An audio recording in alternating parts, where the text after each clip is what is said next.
ओम शांति। सुबह ब्रह्म मुहूर्त में बोलने ये 3 जादुई शब्द जीवन में तुरंत होगा चमत्कार। देखिए, आज आपको ब्रह्म मुहूर्त का वो रहस्य बताने जा रहे हैं जिसे जानने के बाद आप कभी सुबह को पहले जैसा नहीं देख पाओगी। आज आपको बताने जा रहे हैं कि ब्रह्म मुहूर्त में बोले गए सिर्फ 3 शब्द कैसे मनुष्य के जीवन को अंदर से बिल्कुल बदल देते हैं। कैसे? देखिए, वही व्यक्ति जो बरसों से मेहनत कर रहा है लेकिन परिणाम नहीं पा रहा है, वो व्यक्ति जो पूजा भी करते हैं लेकिन मन शांत नहीं होता है, वो व्यक्ति जो भगवान से शिकायत भी करते रहते हैं कि मेरी सुनवाई क्यों नहीं होती है, वही व्यक्ति इन 3 शब्दों को सही समय पर सही भाव से बोल दें तो उनका जीवन धीरे धीरे नहीं बल्कि अंदर से एकदम बदलना शुरू हो जाता है। लेकिन ध्यान से सुनना, ये कोई मंत्र नहीं है, ये कोई तंत्र नहीं है, ये कोई चमत्कारी टोटका नहीं है, ये है आत्मा की पुकार। और ब्रह्म मुहूर्त वो समय है जब आत्मा की आवाज़ सबसे तेज होती है और संसार की आवाज़ सबसे धीमी। यही कारण है कि शास्त्रों में भी कहा गया है कि ब्रह्म मुहूर्त में किया गया छोटा सा कर्म भी दिन के 1000 कर्मों के बराबर फल देता है। लेकिन आज आपको कर्म की नहीं, शब्दों की बात कर रहे हैं, क्योंकि शब्द केवल आवाज़ नहीं होते हैं, शब्द ऊर्जा होते हैं, शब्द दिशा होते हैं, शब्द भाग्य की लकीर होते हैं। और ब्रह्म मुहूर्त में बोले गए शब्द सीधे मन से नहीं बल्कि चेतना से निकलते हैं। अब यहाँ एक बहुत बड़ा सवाल उठता है कि आखिर ब्रह्म मुहूर्त ही क्यों रात के किसी और समय क्यों नहीं, क्यों दिन के किसी और समय नहीं? क्योंकि देखिए, ब्रह्म मुहूर्त वो समय होता है जब मनुष्य का अहंकार एकदम सोया होता है, मनुष्य का डर सोया होता है, उसकी तुलना सोई होती है। और जब मनुष्य का अहंकार कम होता है तब आत्मा की जागृति अधिक होती है, तब चेतना जागती है। और जब आत्मा जागती है तब जो शब्द निकलते हैं वो ईश्वर तक बहुत जल्दी पहुंच जाते हैं। और ब्रह्म मुहूर्त में आत्मा का और परमात्मा का मंगल मिलन बहुत ही अति सूक्ष्म और बहुत ही सहज तरीके से बहुत ही पावरफुल होता है। इसीलिए हमारे ऋषि मुनियों ने भी कहा कि अगर जीवन में भगवान से कभी सीधे बात करनी हो तो ब्रह्म मुहूर्त से अच्छा समय कोई नहीं। लेकिन इन समस्या एक ये है कि आज का व्यक्ति या तो इस समय सो रहा होता है या फिर अगर जाग भी जाए तो मोबाइल उठा लेता है। और जब आप इस पवित्र समय को अपने मोबाइल के हवाले कर देते हो तो समझ लो कि उस दिन की सबसे बड़ी संपत्ति खो दी। और इस चीज़ को आप अच्छे से समझना, क्योंकि अगर आपने सिर्फ शब्द सुन लिए और भाव नहीं समझा तो कोई लाभ नहीं होगा। और अगर आपने भाव समझ लिया तो शब्द अपने आप आपकी जुबान पर आ जाएंगे। अब देखिए, ध्यान से सुनना, वो 3 शब्द कौन से हैं? पहला शब्द है वो केवल शब्द नहीं, वो स्वीकार है। दूसरा शब्द वो शब्द नहीं है, वो समर्पण है। और तीसरा शब्द केवल शब्द नहीं है, वो प्रार्थना है। और जब स्वीकार, समर्पण और प्रार्थना एक साथ जब ब्रह्म मुहूर्त में निकलते हैं तब जीवन पुराने रास्ते पर नहीं चलता है। अब ध्यान से सुनना उस बात को। अब आपको वो पहला शब्द बताने जा रहे हैं जो बहुत महत्वपूर्ण है आपकी लाइफ के लिए। और अगर आपने इस शब्द को अच्छे से समझ लिया, इसका भाव समझ लिया, तो आगे के 2 शब्द अपने आप आसान हो जाएंगे। पहला शब्द है मैं स्वीकार करता हूँ। लेकिन आपको सुनने में ये शब्द बहुत साधारण लगता है, लेकिन यही वो शब्द है जिससे मनुष्य का अंदर का ताला खुलता है। शास्त्र भी कहते हैं कि जब तक स्वीकार नहीं होता है तब तक परिवर्तन नहीं होता है। क्योंकि जो व्यक्ति अपने जीवन की वास्तविकता को स्वीकार नहीं करता है वो ईश्वर के सामने भी मुखौटा पहनकर खड़ा रहता है, और मुखौटे के साथ की गई कोई भी ईश्वर से बातचीत वो उन तक नहीं पहुंचती है। इसलिए ब्रह्म मुहूर्त में ये शब्द इसलिए शक्तिशाली हो जाते हैं क्योंकि उस समय मनुष्य का अहंकार एकदम कमज़ोर होता है। उस समय आपके अंदर का वो झूठा आत्मविश्वास सोया होता है जो दिन में कहता है कि मैं सब संभाल लूँगा, मुझे किसी की ज़रूरत नहीं, सब ठीक चल रहा है, जबकि अंदर से सब बिखरा होता है। ब्रह्म मुहूर्त में जब आप कहते हैं कि मैं सब संभाल लूँगा और जब आप आँख खोलते हो तो वो सब कुछ कच्चा होता। और ब्रह्म मुहूर्त में जब आप उठते हैं तो आपका मन एकदम साफ स्वच्छ और सच्चा होता है। और उस टाइम पर आप भगवान के सामने आप ये कह पाओ कि प्रभु मैं स्वीकार करता हूँ, तो समझ लेना कि आपने जीवन की सबसे कठिन साधना शुरू कर दी है। क्योंकि स्वीकार कहना सबसे कठिन होता है। स्वीकार कहना कि मैंने गलत निर्णय लिए, स्वीकार कहना कि मैंने कई बार अपने अहंकार में रिश्ते तोड़े, स्वीकार कहना कि मैंने मेहनत तो की लेकिन दिशा गलत थी, स्वीकार कहना कि मैं दूसरों को दोष देता रहा लेकिन खुद की गलती देखने से डरता रहा। और इस बात को ध्यान से सुनना, ये स्वीकार किसी और के सामने नहीं कहना है, न समाज के सामने, न परिवार के सामने। ये स्वीकार अपने अंदर और ईश्वर के सामने आपको कहना है। और जब व्यक्ति अपने अंदर के अंधेरे को स्वीकार कर लेता है तो वही अंधेरा फिर धीरे धीरे प्रकाश में बदलने लगता है। यही कारण है कि कई लोग कहते हैं कि ब्रह्म मुहूर्त में उन्हें बिना कारण भी उनकी आंखों में आंसू आ जाते हैं, बिना कारण आंखें भर आती हैं और वे डर जाते हैं कि ये कमजोरी है। लेकिन वो कमजोरी नहीं, वो आत्मा की सफाई है, वो वर्षों से दबे हुए सत्य का बाहर आना है। और जो सत्य बाहर आ जाता है वो मनुष्य को अंदर से हल्का कर देता है। अब एक बात और समझ लीजिए, जब आप कहते हैं कि मैं स्वीकार करता हूँ तो इसका मतलब ये नहीं कि आप खुद को दोषी ठहराने लगते हो। इसका मतलब ये है कि आप खुद से लड़ना बंद कर देते हो। क्योंकि जब तक व्यक्ति खुद से लड़ता रहता है तब तक वो आगे नहीं बढ़ पाता, वो अंदर ही अंदर अपनी ऊर्जा को खोता रहता है। और ब्रह्म मुहूर्त में शब्द बोलने से मनुष्य पहली बार खुद के साथ शांति की संधि करता है और वो कहता है कि हाँ मैं जैसा हूँ वैसा हूँ, मैंने गलतियाँ की लेकिन अब मैं उन्हें छुपा नहीं रहा, अब मैं उन्हें स्वीकार करता हूँ और मैं उनको बदलने की कोशिश करता हूँ।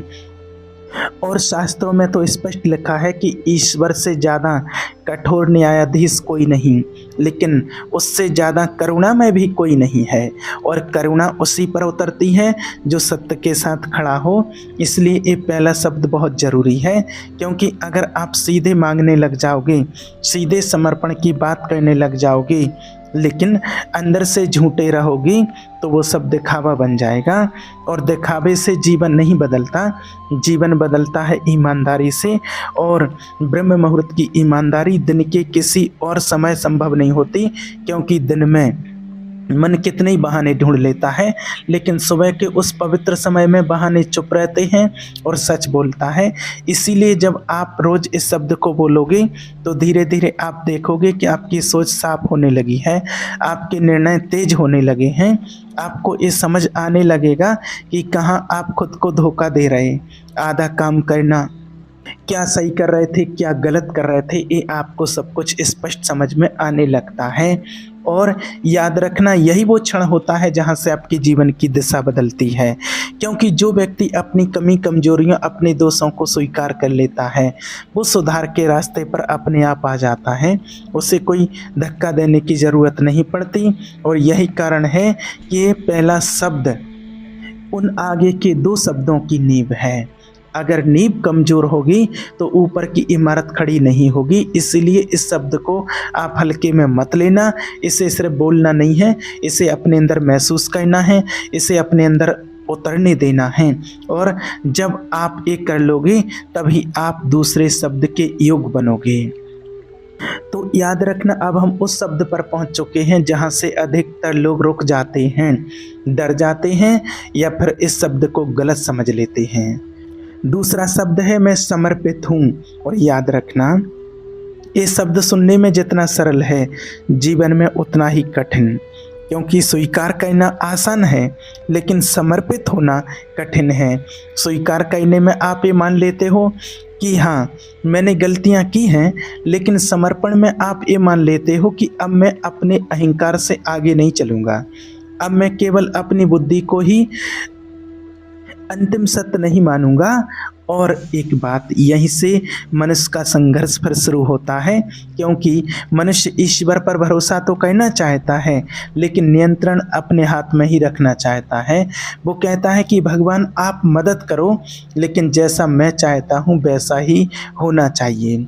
और यही सबसे बड़ा टकराव है, क्योंकि जहाँ शर्त होती है वहाँ समर्पण नहीं होता है, वहाँ सौदा होता है और सौदे से कभी शांति नहीं मिलती है। ब्रह्म मुहूर्त में जब आप कहते हो हे प्रभु मैं समर्पित हूँ, तो इसका अर्थ ये नहीं कि आप कर्म करना छोड़ दोगे, इसका अर्थ ये नहीं कि आप जिम्मेदारी से भाग जाओगे, इसका अर्थ ये है कि अब आप परिणाम की चिंता छोड़ रहे हो। अब आप ये मान रहे हो कि मेरा काम है प्रयास करना, दिशा तय करना नहीं, क्योंकि दिशा वही तय करता है जो पूरी तस्वीर देख सकता है, और मनुष्य पूरी तस्वीर नहीं देख पाता, वो केवल आज देखता है, केवल अभी देखता है। जबकि ईश्वर आपके आज के साथ साथ आपके कल का भविष्य भी स्पष्ट रूप से देखते हैं। इसीलिए शास्त्रों में भी कहा गया है कि समर्पण कमजोरी नहीं सबसे बड़ी शक्ति है, लेकिन इस शक्ति को समझने के लिए अहंकार को पीछे रखना पड़ता है, और अहंकार पीछे रखना सबसे कठिन साधना है। ब्रह्म मुहूर्त इसलिए चुना गया है क्योंकि उस समय मनुष्य का अहंकार सबसे कमजोर होता है।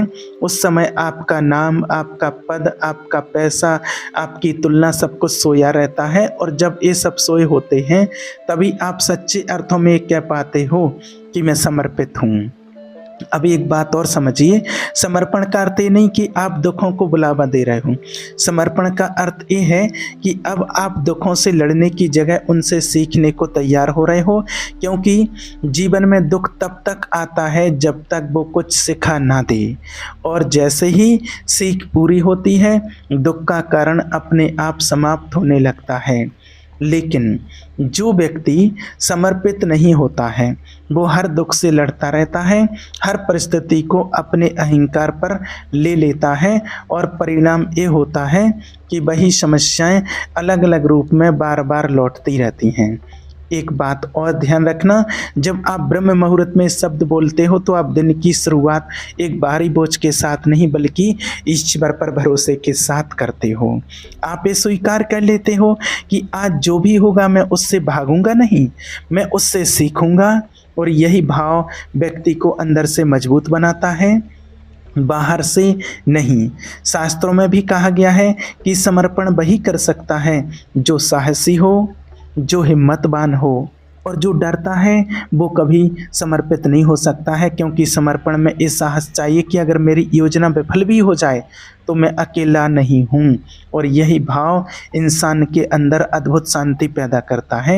यही कारण है कि आपने कई संत महात्माओं के चेहरे पर अजीब सी शांति देखी होगी, जबकि उनके पास कुछ नहीं होता, फिर भी वो शांत रहते, और वो शांति समर्पण से आती है, और समर्पण का सीधा असर आपके निर्णयों पर पड़ता है।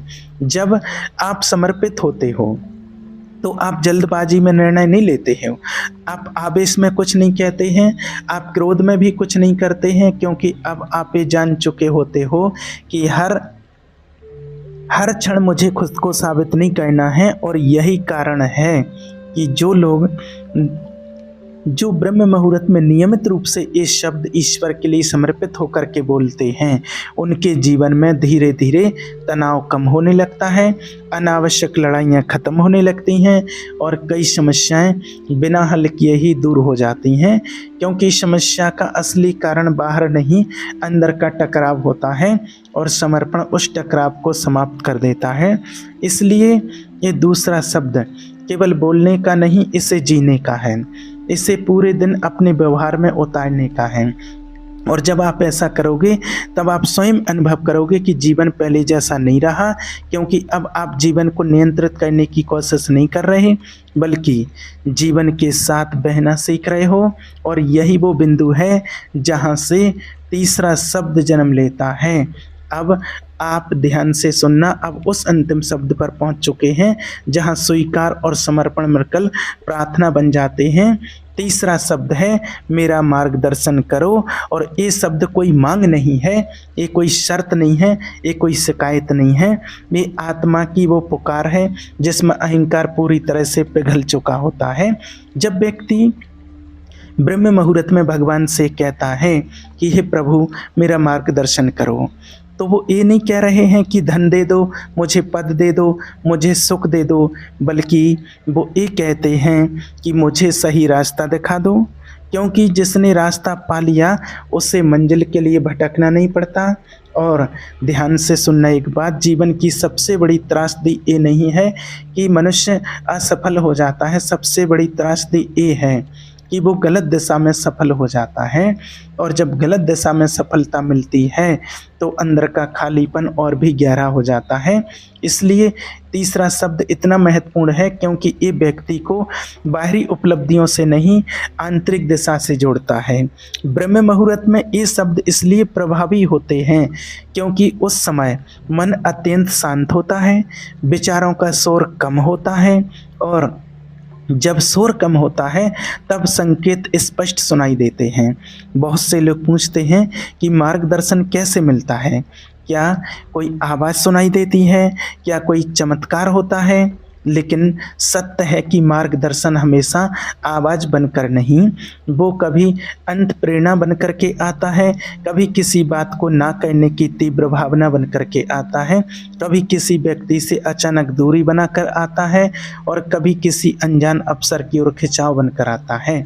लेकिन यह सब तभी संभव है जब व्यक्ति अंदर से सुनने के लिए तैयार हो। और जो व्यक्ति दिन भर केवल बोलते ही रहते हैं, अपनी बात मनवाने में लगे रहते हैं, वो कभी सुन नहीं पाते। इसलिए ये तीसरा शब्द बोलते समय अंदर की आवाज़ को सुनने का संकल्प भी जुड़ा होता है। और ध्यान रखना, जब आप रोज़ ब्रह्म मुहूर्त में ये शब्द बोलोगे तो आप धीरे धीरे अनुभव करोगे कि जीवन में कुछ अजीब सा बदल रहा है। आप वही गलतियां दोहराना बंद कर दोगे जो पहली बार होती। बिना कारण कुछ निर्णय गलत लगने लगेंगे और बिना तर्क कुछ निर्णय सही महसूस होने लगेंगे। यही मार्गदर्शन है। लेकिन आधुनिक व्यक्ति इस मार्गदर्शन को भी तर्क के तराजू में तौलने लगते हैं और वही चूक कर बैठते हैं। इसलिए याद रखना, मार्गदर्शन तर्क से ऊपर होते हैं लेकिन तर्क के खिलाफ नहीं। और जब व्यक्ति इस बात का अंतर समझ लेते हैं तब वो जीवन में संतुलन सीख लेते हैं। अब एक बात और समझ लो, अगर ये तीनों शब्द किसी और समय बोले जाएं तो भी अच्छे हैं, लेकिन ब्रह्म मुहूर्त में बोले गए शब्द बीज की तरह होते हैं। और बीज अगर सही समय पर सही भूमि में पड़ जाए तो उससे ज़्यादा मेहनत की ज़रूरत नहीं पड़ती, वो अपने आप अंकुरित हो जाता है। इसी तरह ये तीन शब्द अगर ब्रह्म मुहूर्त में सही भाव से बोले जाएं तो उनका असर पूरे दिन पर, पूरे निर्णयों पर और धीरे धीरे पूरे जीवन पर पड़ने लगता है। लेकिन ध्यान रखना, ये कोई एक दिन का प्रयोग नहीं है, ये कोई जादू नहीं है जो आज बोलो और कल सब बदल जाए। यह एक साधना है और साधना में धैर्य लगता है। इसलिए हमारे शास्त्रों में भी 21 दिन का समय बताया जाता है, क्योंकि 21 दिन में मनुष्य की आदतें बदलने लगती हैं, सोच का ढांचा बदलने लगता है। और जब सोच बदलती है तो भाग्य अपने आप पीछे पीछे चलने लगता है। इसलिए आपसे पूछना चाहते हैं कि क्या आप अगले 21 दिन अपनी बुराइयों को, अपने अहंकार को पीछे रखकर, क्या आप अगले 21 दिन सुबह उठकर अपने फ़ोन से पहले अपनी आवाज़ को चुन सकते हो? और अगर आपने हाँ कहा तो समझ लेना ये वीडियो आपको देखने के लिए नहीं मिला था, ये आपके जीवन के एक मोड़ पर आया है। और याद रखना, भगवान हमेशा शोर में नहीं बोलते हैं, वो संकेत में बोलते हैं। और संकेत वही सुन पाते हैं जिसने ब्रह्म मुहूर्त में एक कहने का साहस किया हो कि प्रभु, हे परमात्मा, आप मेरा मार्गदर्शन कीजिए, जिस मार्ग पर आप ले चलेंगे खुशी खुशी से मैं उस मार्ग पर चलने के लिए तैयार हूँ। मेरा जीवन आपके लिए समर्पित है। ओम शांति।